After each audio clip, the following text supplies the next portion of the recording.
Bonjour et bienvenue dans ce nouveau format d'Happy Podcast, plus court, plus condensé, plus rythmé, sous forme d'interviews enregistrées à la radio chez BXFM. J'y reçois chaque semaine des fêlés, des entrepreneurs au profil et au parcours atypiques, pour échanger sur leur capital identitaire, humanitaire et monétaire, le tout en une petite dizaine de minutes.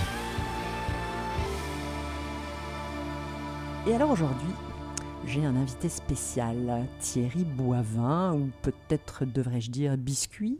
Bonjour Thierry. Bon, je le prends bien, invité spécial. Ah, il faut, hein. Parce que donc, vous êtes clown à l'hôpital, un formateur de clown et comédien.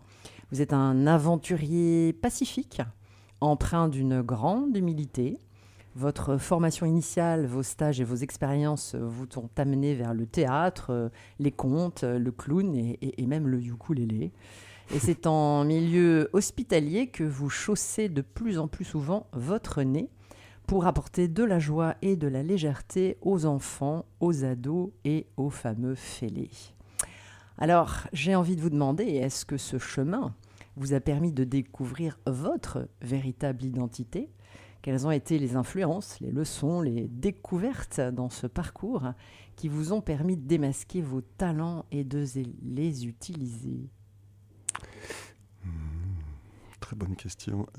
Peut-être sur la découverte de moi-même, peut-être avec toutes ces expériences de grands vides.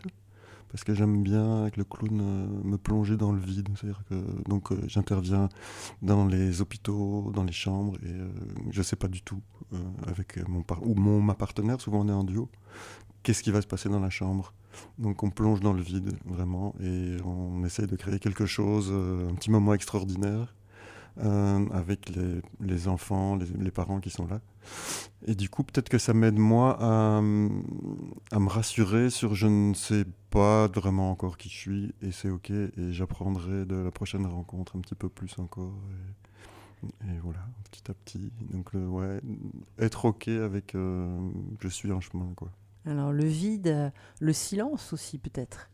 Il y a le plein et le vide, si je puis dire, et de laisser venir un peu les émotions, de laisser venir ce qui vient. J'ai la chance de faire un petit peu de clown, donc j'ai un petit peu suivi la méthode, et effectivement, c'est quand même un bel effet boomerang sur ce que l'on est. C'est pour ça que je posais un peu cette question, parce qu'avec un tel parcours, on finit quand même un peu pour savoir qui l'on est. Ouais, puis le clown, c'est ça. Tout à l'heure, on était en réunion avec Aspro-Pro, qui est une association de programmateurs professionnels. Où on essaie de parler du clown, de dire c'est quoi les spécificités. Et il y a sans doute ça chez le clown, c'est un travail sur soi aussi, et donc d'authenticité, de qui on est, et partir de là pour créer un numéro, un spectacle. Et puis dans le bonheur rentable, justement, on parle d'identité, parce que si on ne se connaît pas, c'est difficile de comprendre l'autre. Donc c'est vraiment la base, et je crois que le clown est effectivement un élément très intéressant de découverte. Oui. À partir du silence, ça me parle bien aussi. Et à partir du silence, il y a de la musique, et à partir de la musique, il y a de la danse. Alors, on a un peu parlé de secrets de fabrication identitaire au travers du clown, du silence et du vide. Alors maintenant, je propose de diriger un peu plus la lumière sur votre capital humanitaire. Vous avez commencé à en parler puisque vous êtes clown en milieu d'accueil, d'aide et de soins. Vous intervenez dans les hôpitaux pédiatriques, en oncologie, en pédopsychiatrie, en soins intensifs, également à domicile, sur des soins palliatifs. Alors, en quoi consistent vraiment ces interventions ? Tout à l'heure, on a parlé de duo. Quels sont les effets sur ces jeunes patients ou moins jeunes, et leurs proches aussi, je pense ? J'ai envie de revenir sur l'humilité. Vous me décriviez comme quelqu'un d'humble. Et donc dans l'humilité, il y a ne pas se prendre pour qui on n'est pas, mais c'est quand même aussi assumer qui on est. Donc d'être au bon endroit.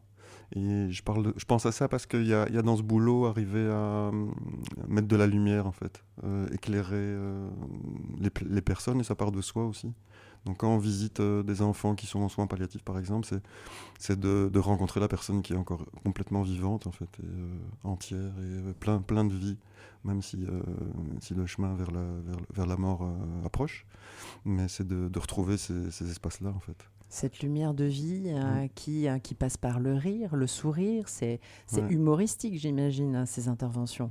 Oui, il y a ce personnage, récemment, il y a une prof de clown qui me parlait de créature, cette créature clownesque qui arrive, voilà. Et la plupart du temps, quand on va visiter les personnes à domicile, elles connaissent déjà les personnages, donc voilà, il y a déjà une complicité qui est là.